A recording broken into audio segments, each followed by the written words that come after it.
Baik, Assalamualaikum warahmatullahi wabarakatuh. Nama saya Nia Permatasari, NIM 1914172 dari jurusan Ekonomi Syariah di semester 6. Video ini saya buat untuk memenuhi tugas UTS mata kuliah Manajemen Sumber Daya Insani dengan dosen pengampu yaitu Bapak Dr. Haji Syaful Bahri, SAG MM CHCM.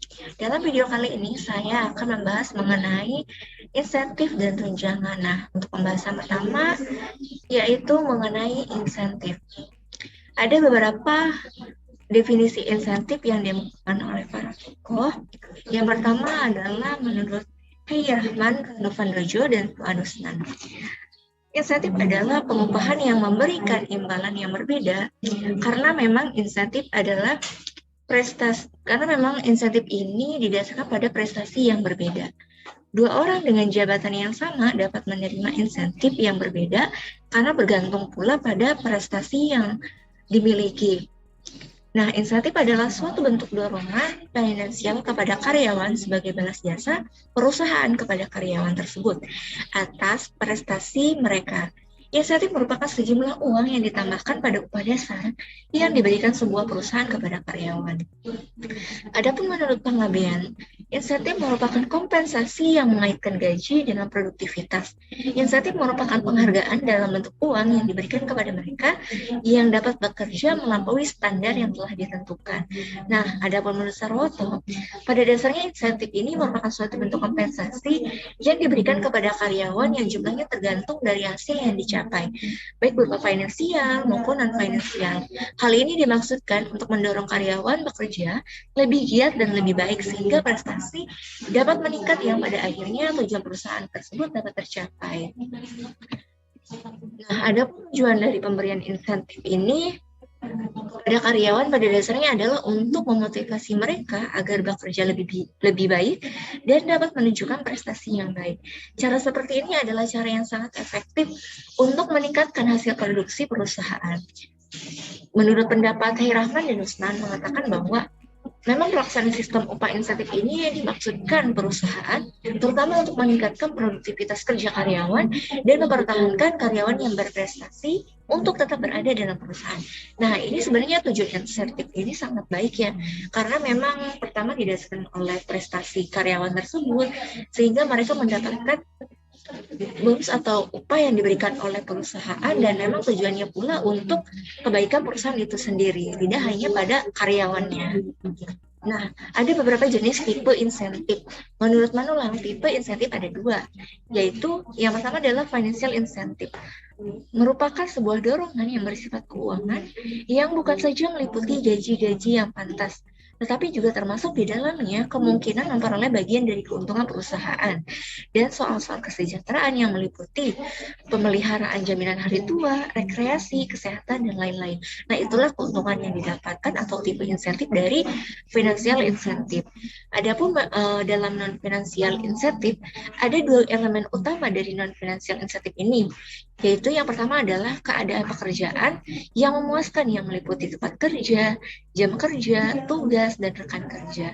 Sedangkan yang kedua adalah sikap pimpinan terhadap keinginan masing-masing karyawan seperti jaminan pekerjaan, promosi, keluhan-keluhan, hiburan-hiburan, dan hubungan dengan atasan. Adapun menurut Sarwoto, membedakan insentif dalam dua garis besar, yaitu yang pertama adalah insentif material. Insentif ini dapat diberikan dalam bentuk uang dan jaminan sosial. Insentif dalam bentuk uang dapat berupa bonus. Nah, dalam bonus ini ada beberapa bagiannya. Yang pertama adalah uang yang diberikan sebagai balas jasa atas hasil kerja yang telah dilaksanakan. Dan kemudian diberikan secara selektif dan khusus kepada pegawai yang berhak menerima. Jadi yang berhak menerima itu hanyalah pegawai-pegawai yang memang telah diselektif oleh perusahaan. Kemudian diberikan secara sekali terima tanpa suatu ikatan di masa yang akan datang. Jadi kalau memang pada hari itu si karyawan tersebut mendapatkan sebuah prestasi, maka insentif yang akan didapatkan pun hanya satu kali. Begitupun seterusnya.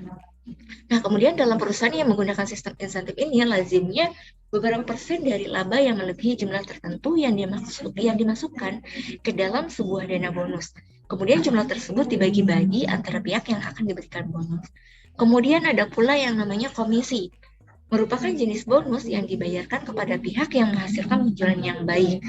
Nah, ini mungkin dalam sebuah perusahaan ada yang namanya divisi-divisi ataupun job desk yang diterima oleh karyawan, dan kemudian jika karyawan tersebut mendapatkan penjualan yang tinggi, mereka akan mendapatkan komisi dari hasil penjualan tersebut. Nah, kemudian lazimnya dibayarkan sebagai bagian daripada penjualan dan diterimakan pada pekerja bagian penjualan juga. Jadi kalau bagian job desk yang lain tidak akan menerima. Nah, kemudian ada pula yang namanya profit sharing, yaitu salah satu jenis insentif yang tertua. Dalam hal ini, pembayaran dapat diikuti bermacam-macam pola, tetapi biasanya mencakup pembayaran sebagian besar dari laba bersih yang disetorkan sebuah dana dan kemudian dimasukkan ke dalam daftar pendapatan setiap peserta. Nah, kemudian ada pula yang namanya kompensasi yang ditangguhkan.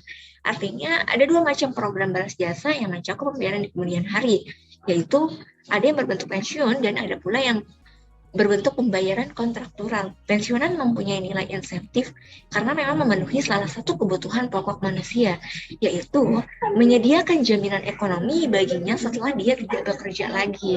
Nah, ini yang dinamakan dengan pensiun. Sedangkan pembayaran kontraktural adalah pelaksanaan perjanjian antara majikan dan pegawai, di mana setelah selesai masa kerja dibayarkan sejumlah uang tertentu selama masa kerja tertentu. Kemudian yang kedua adalah insentif non-material. Insentif non-material dapat diberikan dalam berbagai bentuk, yaitu yang pertama adalah pemberian gelar atau titel secara resmi.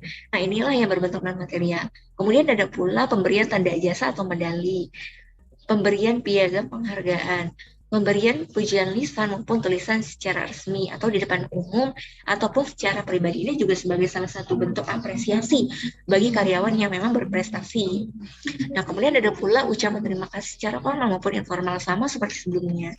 Kemudian pemberian promosi atau kenaikan pangkat atau jabatan. Kemudian pemberian hak untuk menggunakan atribut jabatan. Selanjutnya pemberian perlengkapan khusus pada ruangan kerja. Jadi diberikan fasilitas-fasilitas tertentu. Kemudian ada pula pemberian hak apabila meninggal dunia, dimakamkan di Taman Makam Pahlawan. Nah, itu adalah salah satu bentukan dari insentif non material. Dan masih banyak lagi. Nah, selanjutnya adalah syarat pemberian insentif. Menurut pengabean, syarat pemberian insentif agar mencapai tujuan dari pemberian insentif adalah yang pertama haruslah sederhana. Peraturan dari sistem insentif harus singkat, jelas, dan dapat dimengerti. Yang kedua adalah spesifik. Karyawan harus mengetahui dengan tepat apa yang diharapkan untuk mereka lakukan. Nah, yang ketiga adalah dapat dicapai. Artinya setiap karyawan mempunyai kesempatan yang masuk akal untuk memperoleh sesuatu. Jadi bukan tanpa alasan yang tidak logis untuk bisa mendapatkan sesuatu tersebut. Yang keempat adalah dapat diukur. Artinya sasarannya yang dapat diukur merupakan dasar untuk menentukan rencana insentif. Program dolar akan sia-sia ataupun dan program evaluasi akan terhambat jika prestasi tertentu tidak dapat dikaitkan dengan dolar yang dibelanjakan. Nah, selanjutnya akan membahas mengenai tunjangan. Nah, tunjangan ini merupakan setiap tambahan benefit yang ditawarkan pada pekerja atau karyawan. Misalnya, pemakaian kendaraan perusahaan, makan siang gratis, bunga pinjaman rendah atau tanpa bunga, jasa kesehatan, bantuan liburan, dan skema pembelian saham. Pada tingkatan tinggi, seperti manajer senior, perusahaan biasanya lebih memilih memberikan tunjangan lebih besar dibanding menambah gaji. Hal ini disebabkan karena tunjangan hanya dikenakan pajak rendah atau bahkan tidak dikenai pajak sama sekali.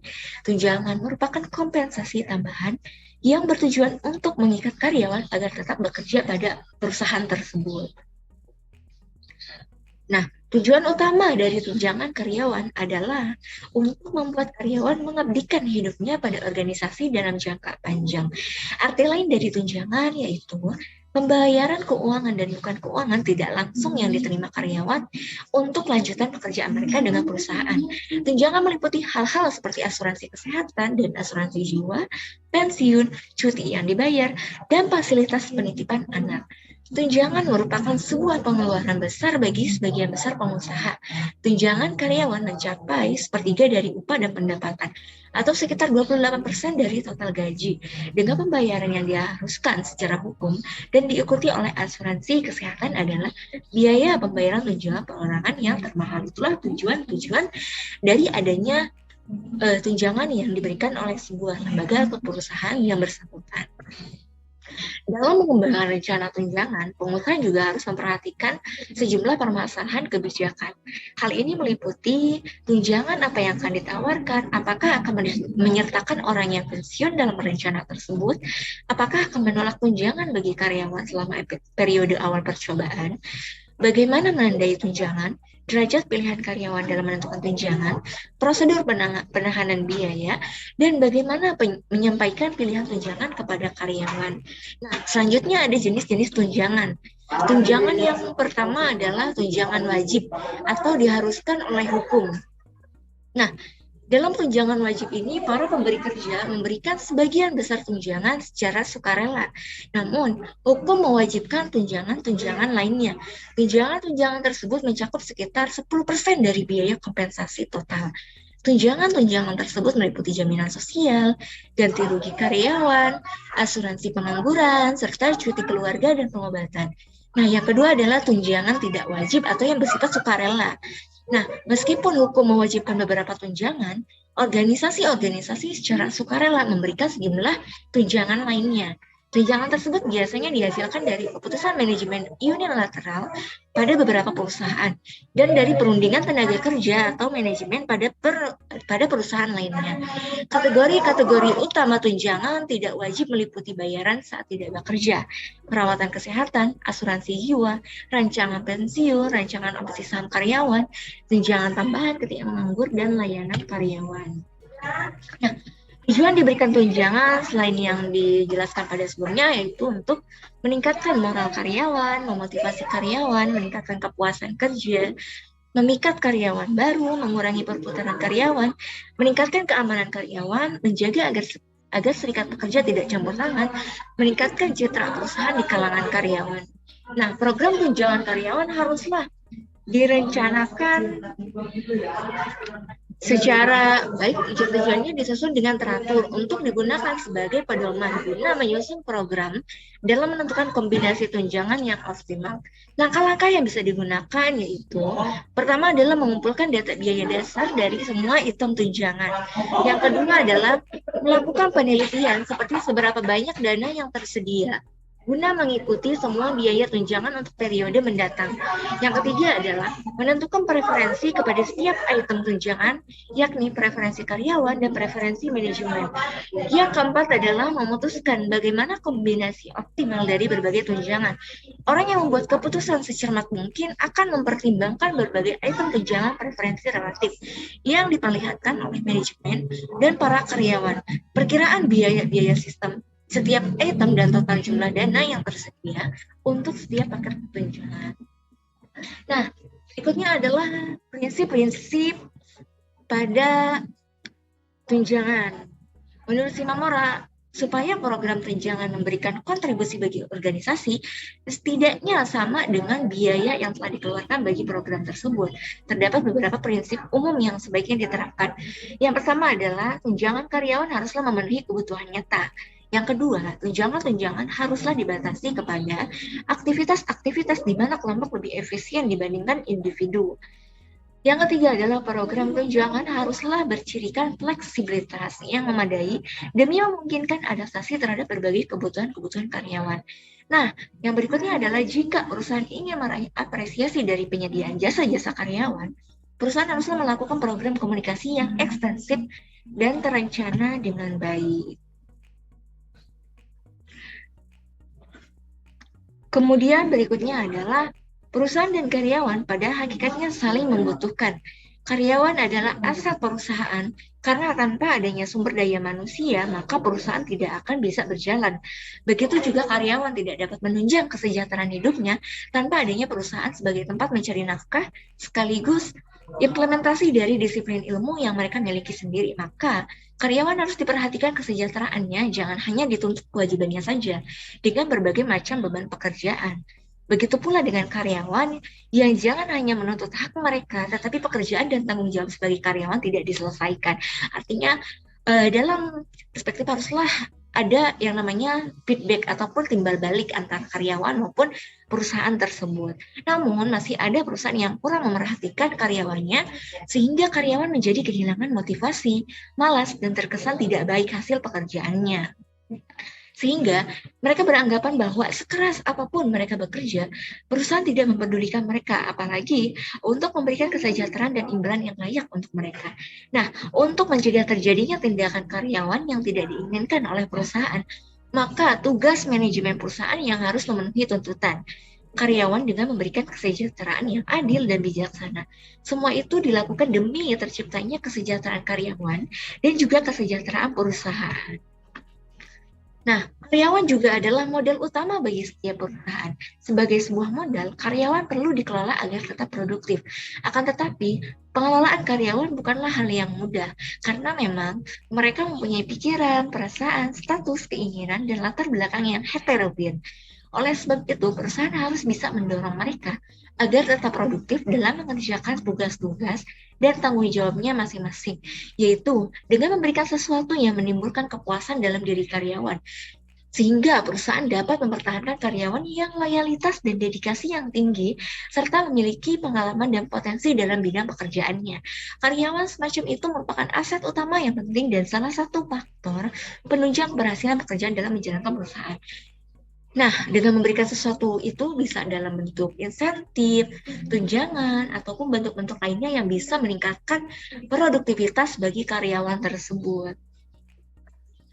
Nah, selanjutnya ada pula etika dalam pemotongan tunjangan, yaitu setidaknya pengusaha telah mencoba berbagai strategi-strategi berikut. Yang pertama adalah menunda tunjangan perawatan kesehatan bagi pensiunan, khususnya jika pensiunan menerima tawaran kerja lain dengan tunjangan yang serupa, bahkan jika pekerjaan itu bersifat paruh waktu.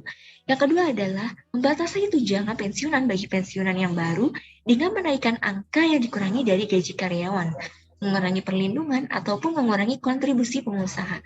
Yang ketiga adalah mengganti tunjangan kesehatan pensiunan agar memakai program perawatan terkelola. Kemudian, melobi untuk mengubah hukum ataupun aturan pajak sehingga memungkinkan pengusaha untuk menutup tunjangan pensiun yang berlebihan dalam mendanai biaya perawatan kesehatan pensiunan, sehingga menghasilkan pembayaran pensiun lebih rendah kepada para pensiunan.